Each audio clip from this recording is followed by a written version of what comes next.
Ito nga ba ang bituin na sinundan ng tatlong hari upang matagpuan si Jesus?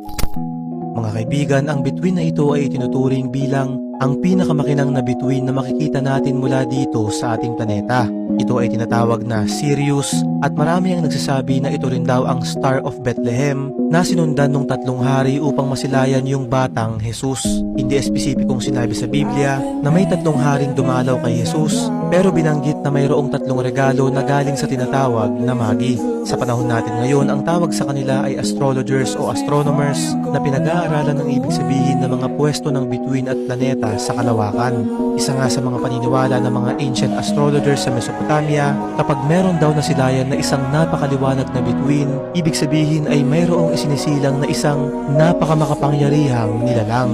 Kaya naman nung ito raw ay makita ng tatlong hari, ito ay kanilang sinundan hanggang sa mapadpad sila sa kinaroroonan ng sanggol na si Jesus. Pero dahil wala ito sa